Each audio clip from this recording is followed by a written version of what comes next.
This episode contains descriptions of sex crimes. Listener discretion is advised. It was in July 1980 that Ronald Gene Simmons took a road trip with his oldest daughter, Sheila. She was always Simmons's favorite among his 7 children. He did not show his anger toward Sheila like he did to his other kids. He was not as condescending to her. As she grew older, and his marriage became more and more strained, Simmons treated Sheila far more lovingly than his wife, Becky.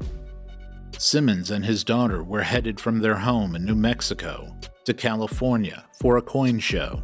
Coin collecting was something that Simmons loved, but Sheila only pretended to love it to please her dad.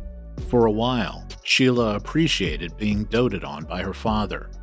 She knew it made her other siblings jealous, and that certainly affected her. But she was simply relieved not to elicit his wrath. She had access to the softer side of Ronald Gene Simmons. She did not quite understand why that was the case, but it was better than the side her brothers, Little Gene and Billy, regularly saw, and it was definitely better than what her mom was subjected to. Simmons would call Sheila his little princess. Of all the pet names he used for his daughter, that was the one he used the most. It was during that long drive west that Simmons steered their conversations into dark and uncomfortable places. They made it to Phoenix, where they would spend the night in a hotel before heading to California. In that hotel room, according to authorities, is where Simmons had sex with his daughter for the first time. Presented by the Arkansas Democrat-Gazette, you're listening to The Devil of Pope County, America's worst family massacre. In the spring of 1976, Ronald Gene Simmons was a 35-year-old non-commissioned officer in the U.S. Air Force. He earned the rank of Master Sergeant and had just completed a 3-year stint in England. That is where the couple's 4th child and 5th child, Loretta and Eddie, were born. Simmons flew back to the States first and spent about a month getting everything set up before his family joined him. After his time in England, Simmons was stationed at Alamogordo, located in the Sacramento Mountains in New Mexico, about 90 miles southwest of where the world's first plutonium implosion device was tested 3 decades earlier. Simmons preferred the quiet life, and he had an aptitude for computers, so a new post in a faraway place overseeing so much powerful hardware fitted him like a tailored suit. He worked at SAMSO, an acronym for Space and Missile Systems Organization.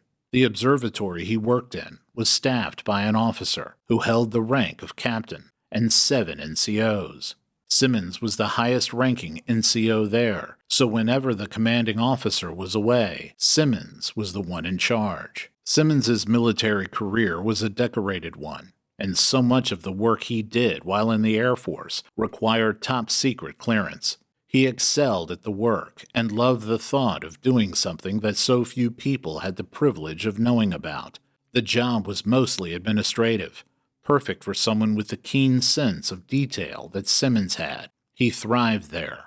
For a time, Simmons considered the area around Alamogordo as an appropriate place to build a home and settle down. His family was going to fly in from England in May, a month or so after Simmons settled in Alamogordo. He found a house to rent, but he knew it would only be temporary. The neighbors were too close for his liking. When it came time for his family to join him, Simmons flew his wife and their 5 kids to San Francisco. He joined his family there, and they visited Disneyland and SeaWorld, enjoyed a fun family vacation complete with t-shirts and other souvenirs, and then they drove to their new home in New Mexico. Becky, who was an abused wife, was originally from New Mexico and recalled her life there fondly. She hoped this would be a new beginning, more happiness, less darkness.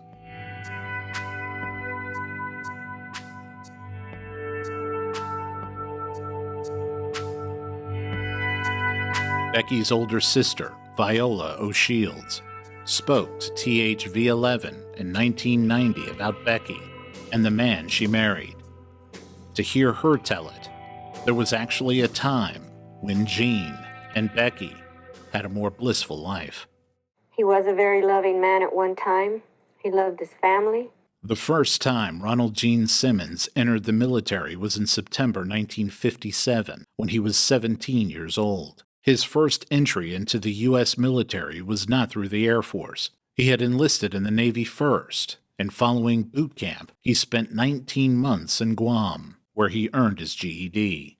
While a child, Simmons regularly challenged authority, formed a reputation as a bully, and was pulled in and out of boarding schools that were designed to rehabilitate troubled boys. But during his young adult life, Simmons was the farthest thing from a rule breaker. He loved the military, and the military seemed to love him back. Images of Simmons in his enlisted service dress white uniform were used by the Navy in recruitment posters and pamphlets.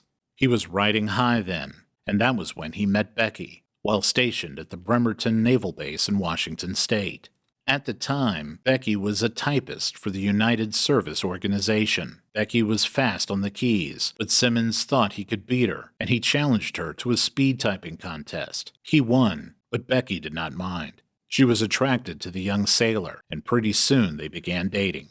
Gene was drawn to Becky immediately. She was petite, with long dark hair and dark eyes. Her future daughters would all resemble her.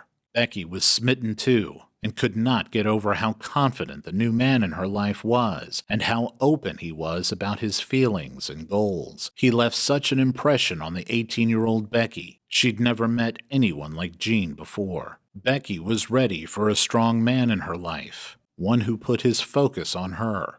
Becky's biological father had abandoned her family when she was young. Becky's mother remarried and moved the family from New Mexico to Colorado, which was where Becky's stepfather found work as a coal miner. Becky's mother and stepfather had children of their own, and in Becky's eyes, her younger half-siblings were more loved than she ever was. She left home after high school, soon volunteered at the USO, and met her future husband. Gene, who had a bad relationship with his own stepfather growing up, seemed the perfect match for Becky, and vice versa. The couple got married in July 1960, on Becky's 19th birthday.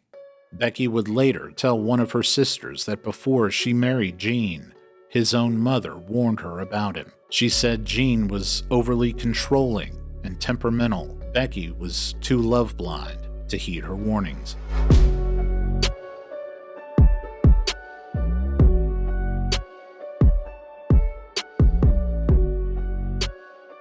The dynamic of the marriage changed in a big way after Ronald Gene Simmons returned home from Vietnam. By then, he was out of the Navy, had enlisted in the Air Force, and Becky had given birth to the couple's 3 oldest children.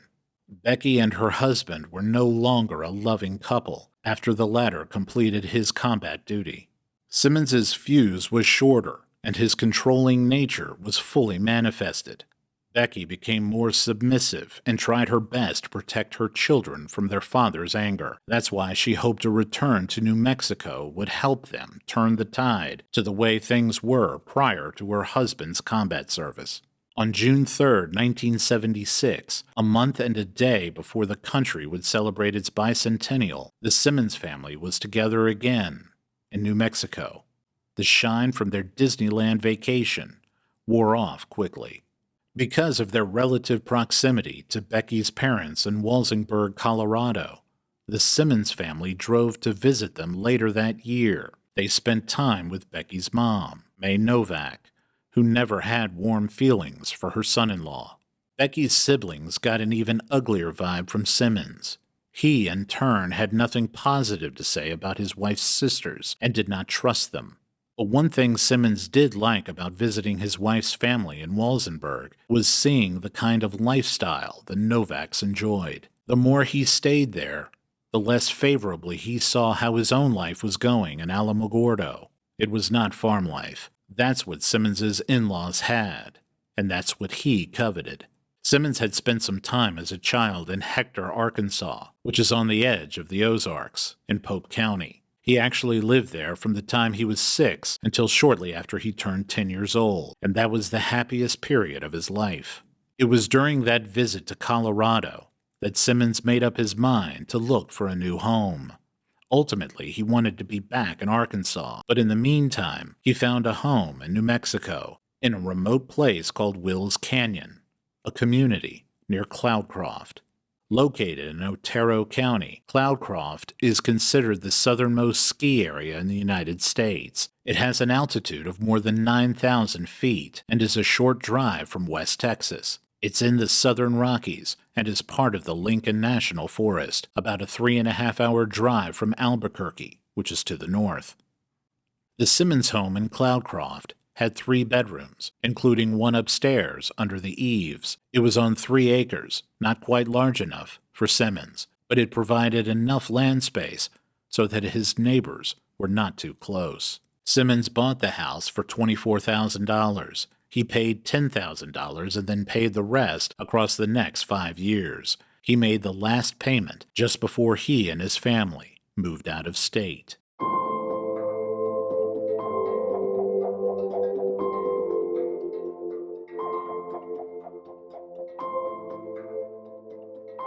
In 1987, the Arkansas Democrat employed a young investigative reporter by the name of Pat Rice. Pat's career would eventually take him to Florida, where he would become my editor for 7 years. His time at the Democrat was foundational. You could say he was a field operative during the epic newspaper war between the Democrat and the Arkansas Gazette. Pat knew what it was like in the days when reporters for the Democrat would feel their hearts skip a beat whenever they reached for the day's Gazette. If the Gazette had something in the paper that the Democrat reporter did not have, but should have had, whether it was a small detail or a big scoop, that Democrat reporter would expect a one-sided, heated conversation with an editor. The same could probably be said about reporters at the Gazette. But there was a different mindset at the Democrat, an underdog mindset. The Arkansas Democrat was locally owned, family owned. The Gazette was corporate owned. Here is Pat describing what the newspaper war was like from the perspective of a Democrat reporter. By that time, there was a real, kind of a sense at the Democrat, and I think a sense at the Gazette, was that it was a newspaper war to the death. The Arkansas Democrat, we were a smaller staff. At that time, we did not have as much circulation. We did not have as much advertising, but the Arkansas Democrat staff was very tenacious and had a lot of good journalists and had its roots in Arkansas. And that was a real drawback for Gannett. The Arkansas Democrat saw themselves truly, and I think that newsroom did, as Arkansas's newspaper. Bred within all of that and that notion that it was a newspaper war to the death, people would work hard, and it was one of those places where pretty much everybody in town got both newspapers, and certainly everybody in the newsroom did. So I'd look at what the Gazette had and what the Democrat had before I ever got into the newsroom, while I'm eating breakfast. I was on special projects, so our main job was to come up with scoops. But on a breaking news story like that, whoever was involved in it, went after it hard, because you did not want to walk into the newsroom and have Ray or somebody, or John Robert Starr or somebody, point out to you that you got your ass beat. During the late 1980s, a young reporter at the Hot Springs Sentinel-Record was ready for a step up in his career. His name was Scott Bowles. The bigger paper he joined was the Arkansas Democrat, because its owner, Walter Hussman, also owned the Sentinel-Record. Scott's move to the Democrat seemed to be the easiest one to make. He applied for a job at the Gazette, but was passed over. Scott would go on to have an impressive career at the Detroit News, the Washington Post, and USA Today. Here he is describing what it was like 35 years ago, being wanted by the Democrat and initially rejected by the Gazette. The Gazette told me they were not going to hire me. Knew the Democrat was interested, but the Gazette had the history. It had won the Pulitzer. It was, I believe, the longest running daily west of the Mississippi. It had history. I wanted to go there. The managing editor of the Democrat at the time was John Robert Starr, and he led the newsroom with a clenched iron fist. Scott still remembers what it was like working for the Democrat under Starr's leadership. It was so intense. I remember the Democrat, John Robert Starr, would send a note every day at the Democrat, not personally, to the staff, what the Democrat beat the Gazette at, what the Gazette beat the Democrat at, and never let the latter happen again. It was almost a pre-scolding. Scott's time with the Democrat was short. The editors at the Gazette did a 180 about a month after Bowles made his move from Hot Springs to Little Rock. They decided they wanted him to join their staff after all. Scott accepted the Gazette's offer. In retrospect, he was naive about how his editors at the Democrat would react. Suddenly the Gazette called with an offer, and it was a good offer, and I will never forget it. They made the offer, and I said, well, I need to give the Democrat 2 weeks. And Bob Stover, the editor then at the Gazette, said, well, you can do that, but I don't think you'll need to. And sure enough, I was carrying my Radio Shack laptop, those old laptops you had to hook up to a phone, and I had it over my shoulder. And I told Bob Lutkin it was an offer I couldn't turn down. And Bob told me, you will never cover real news. You will only write fluff. But if that's your decision, you can put the laptop down and get the hell out of the building. And so I just walked down the street and told the Gazette, you were right. They did not want to see my face. Scott would always remember that comment by Bob Lutkin that he would be relegated to writing fluff. It motivated him a lot. He'd later pour his heart and soul into covering the Simmons case. You'll hear more from Scott later in the series.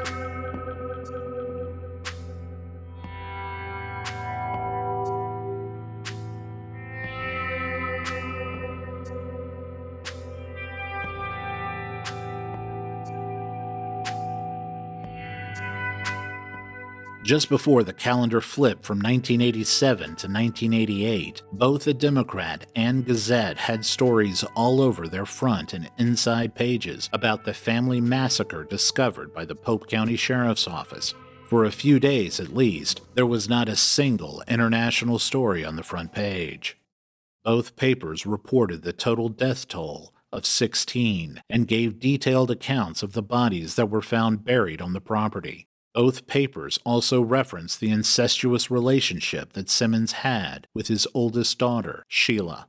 The Gazette had more information about the relationship because one of the reporters there tracked down and interviewed one of Becky's sisters. She had a lot to say about it. The editors at the Democrat decided it would be good to kick over a few more rocks and find out how much they could about Simmons's predatory behavior, and they called upon Pat Rice to do so. Pat learned that New Mexico authorities had actually investigated Simmons for incest. Through a battery of phone calls and a few faxes, Pat was able to gather enough information for a couple of strong front-page stories. The Democrat gained an edge over its counterpart, but Pat's editors were not satisfied. They wanted Pat to find out as much as he could and really blow the lid off the story. And they knew he was not going to be able to do that relying only on a phone and a fax machine. After the second story that I wrote, I came in, or it may have been at the end of the day there, and Ray Hobbs, the city editor, walked up to me with sort of a half a smile on his face and said, "Hey, you're going to New Mexico," and gave me a plane ticket.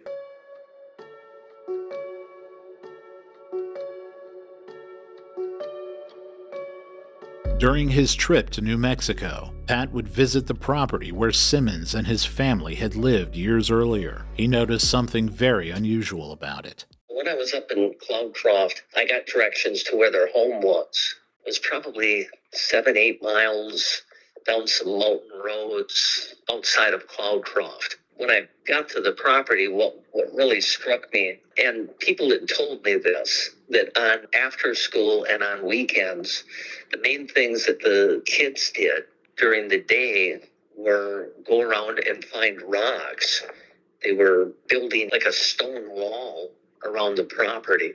And it wasn't like a wall. It was just like, I guess it was a wall, but it was like, I don't know if you've ever seen any of these stone walls like in New England, between property lines. Well, it was like that, only it was, gosh, I think it was about 10, 12 feet tall. And the number of rocks, it wasn't like, a foot wide and 10 feet tall. It was like 15 feet, 20 feet wide that it had to be for them to keep stacking it till they got that many rocks there. I just thought to myself, I wonder how much time those kids put into building that wall, because it was around the entire property. It was just weird. It was spooky.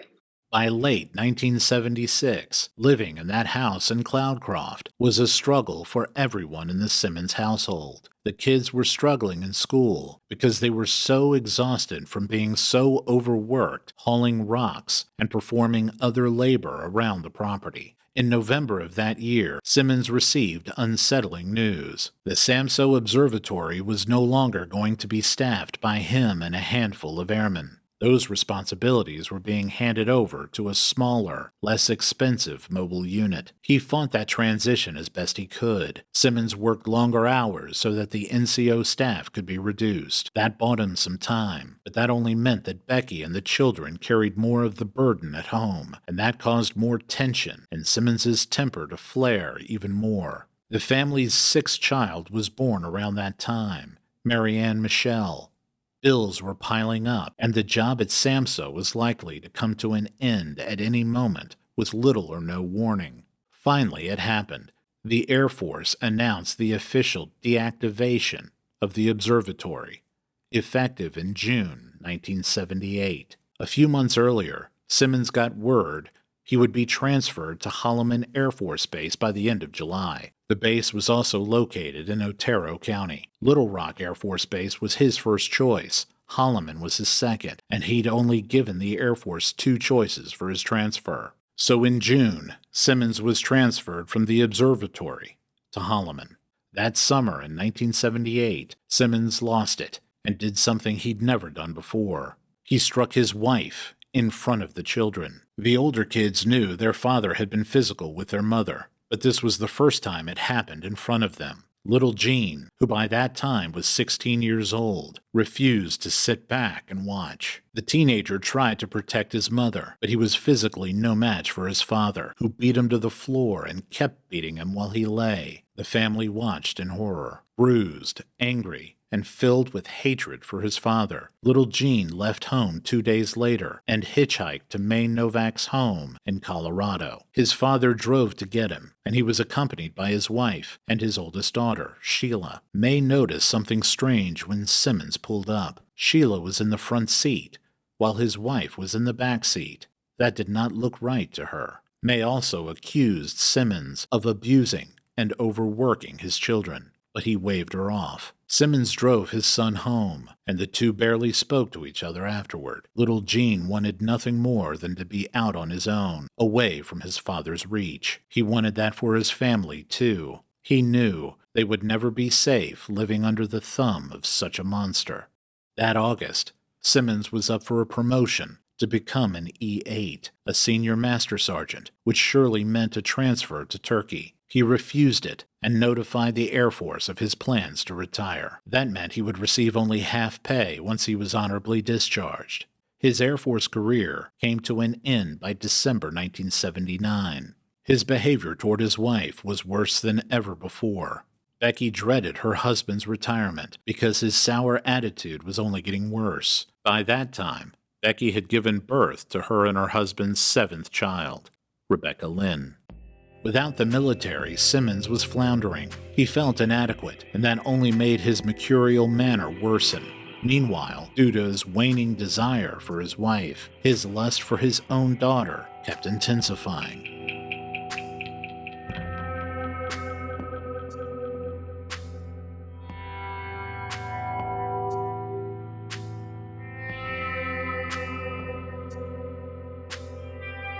Fast forward to August 1980. After Sheila and her father got back from that coin show trip to California, Becky sensed things were different between her husband and oldest daughter. She did not like the thought of Simmons leaving town with Sheila, but at the same time the extended time away from him would be good for her and their younger children. She had conflicting emotions about it, but shortly following their return, Becky better understood that the vileness of her husband had no bounds. Based on social workers' investigations, Simmons had sexual intercourse with Sheila 2 more times in September 1980. By March of 1981, Sheila realized she was pregnant and told her father. Simmons sat down with Becky and gave her the news. He said there would be no further discussion about it and that the baby would be loved like all of the other children in the house. Simmons did not disclose who the father was, but he didn't need to. Becky knew immediately. Becky told little Gene about it, and he nearly reported it, but Becky urged him not to. If the authorities found out, she and the family would lose everything. Becky wanted to keep the family together for as long as she could, before she could find the strength and the means to move herself and her children out of the house. Little Gene obeyed his mother for a few days, but he desperately needed to tell someone. He confided in a classmate, who then urged him to call social services. Eventually, he did. On April 17, 1981, almost 4 weeks after his father told his mother that Sheila was pregnant, little Gene contacted the authorities. He called 2 more times during the next 3 days and kept those calls anonymous. In late 1987, Pat interviewed a couple in Cloudcroft. Little Gene stayed with them during his last year in high school and beyond. That couple told Pat that little Gene thought very highly of his mother and loved his brothers and sisters, but hated his father. Pat also interviewed one of little Gene's closest friends in Cloudcroft. That friend told Pat that little Gene was basically scared of his father and scared of what his father might do to his family if he was turned in. Little Gene also worried about the family being forced to split up. But the seriousness of the crime against Sheila was too much for him not to come forward. Simultaneous to little Gene's efforts to have social services intervene, school officials in Otero County started to suspect on their own that something nefarious was going on between Simmons and his daughter. All the kids went on the bus, but he would drive that girl to school himself. And that there were concerns because people had seen him kissing her in the car and those sorts of things. And it was the school officials who blew the whistle on him, I think. Went to law enforcement and said that there's something wrong with this relationship. Social Services launched an investigation, and the district attorney's office in Otero County was notified. On April 20th, a caseworker went to Cloudcroft to investigate the rumors. Sheila met privately with a caseworker, and she confirmed the caseworker's suspicions. She admitted that she had sex with her father and was pregnant with his child. The caseworker drove to Wills Canyon and confronted Simmons. He did not deny it either. He told the caseworker he did what he did to protect his daughter and that it was his fatherly duty. He insisted he knew what he was doing and that he and his family did not require any help. The caseworker spoke to other people too, many of whom said they had their own suspicions, independent of any rumors. It was clear that Simmons was openly amorous toward his daughter. He showed no effort to hide it. The next day, an assistant prosecutor in Otero County was notified. Simmons ultimately agreed to a program of psychological counseling that would include his entire family. He agreed to it under the threat of prosecution. The family therapy lasted 5 weeks. Simmons realized what was happening. No matter how much counseling he underwent or how much he tried to talk his way out of the trouble he was in, he was ultimately going to be prosecuted. Any admission of criminal activity he had made at this point was going to be used against him in a court of law. A request by the caseworker was filed through the district attorney's office to have Simmons's daughters removed from the house, place Ronald Gene Simmons on pre-prosecution probation, and have continued counseling for him and Becky. Through his reporting, Pat not only learned about that request, but he also learned that it was never acted upon, and no valid reason was given. Meanwhile, word kept spreading about Simmons and his incestuous relationship with Sheila. So before long, Simmons was persona non grata in Cloudcroft. People at Sheila's school knew about it, and the students there were telling their parents about it. On June 17th, Sheila gave birth to a daughter, Sylvia Gale. On June 20th, a sheriff's deputy from Otero County came to Wills Canyon and interviewed Sheila. Becky was there. Sheila refused to cooperate. Sheila eventually had to go before a grand jury. If she refused to talk while on the stand, she would go to jail. So in early August 1981, jurors heard Sheila admit that her father had raped her and impregnated her. An indictment was imminent. Ronald Gene Simmons sensed that, so he left New Mexico and took his family with him. On August 10th, 4 days after Simmons left New Mexico for good, the Otero County Sheriff's Office showed up at the Simmons house in Cloudcroft with an arrest warrant. The house was deserted. The family had left in the middle of the night. They moved to Ward, Arkansas, a small city northeast of Little Rock. Not long after that, they moved to their final home together in Pope County. Simmons lived a total of 6 years and 4 months in Arkansas with his family. For much of that time, the incest continued.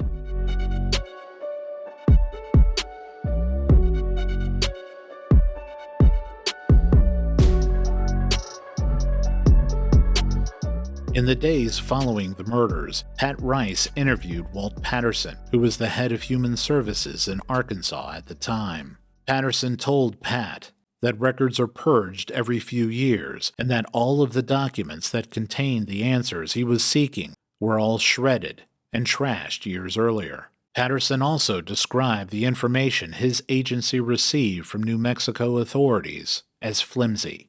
Pat discovered that in March 1982, 7 months or so after the Simmons family left New Mexico, that authorities in Otero notified Patterson's agency that Ronald Gene Simmons had been indicted on charges of incest. Human Services lacked arrest powers, so there wasn't anything employees there could do, even if they did locate Simmons. On top of that, the Otero County District Attorney's Office dropped its case once it became clear to them that Simmons was gone.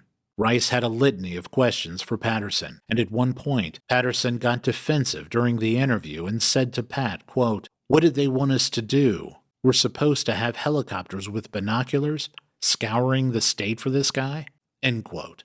Patterson pointed out that if Simmons was under indictment in New Mexico, then law enforcement in Arkansas, namely the state police, should have been notified, not just his agency. State police was the agency that had the power to arrest Simmons. Patterson also blamed authorities in New Mexico for not tracing Simmons's veteran benefits and for not tracing his children's school records. Patterson insinuated that authorities in Otero County were relieved Simmons was out of their hair and lacked the resolve to track him down. To Patterson, Otero's attitude was that Simmons was Arkansas's problem now. Let the authorities there deal with it. He was definitely defensive. I guess a couple of things with that. One is, if you put it in context, this guy had just killed 16 people. It was the worst murder in Arkansas history.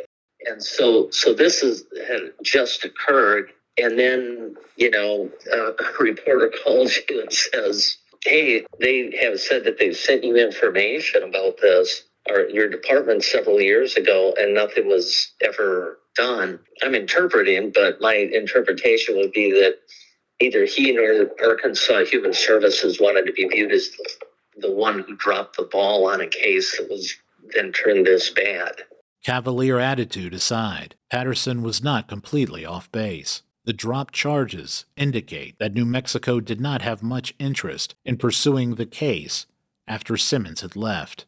Surely nothing was stopping Patterson from reaching out to the Arkansas State Police on his own, but it isn't known how such a call would have been treated. It might have been treated like any other random tip. It wasn't his agency that indicted Simmons. Such a call would likely have been taken more seriously had it come from someone working in an official capacity in Otero County. And it wasn't only a matter of Arkansas authorities being eager to lay the blame on New Mexico authorities. Some finger-pointing was happening between agencies in New Mexico as well, especially after they learned that Simmons had murdered his entire family in late 1987. It was learned that the Otero Sheriff's Office and the District Attorney's Office did not see eye to eye on how the case should have been handled once Simmons fled the state. I remember the sheriff was somewhat critical. I think he felt like, it was the prosecutor's office their job to pursue this guy. And once he was indicted and he fled the state, that there wasn't a lot of pursuit. The Otero County Sheriff also told Pat on the record that his agency was never told that the DA's office suspected Simmons was in Arkansas. The sheriff indicated that someone at his agency would have made some phone calls to law enforcement in Arkansas had his detectives known where Simmons had fled. The Otero County DA, as it turned out, was not devoid of remorse or anger. He conveyed his disgust that Simmons got away before he could be arrested. He told Pat, quote, "He split in the night. It angered me then, and it angers me now," end quote. Either way, there was no sign anywhere of any dogged pursuit of a suspected sexual predator who preyed on his own daughter. It wasn't so much, I don't think in this case it was so much swept under the rug as they created a record that said they'd gone after him, but he got away, and I don't think there was a great deal of effort once he got away to corral him. 6 years after Simmons got away, 16 people got killed.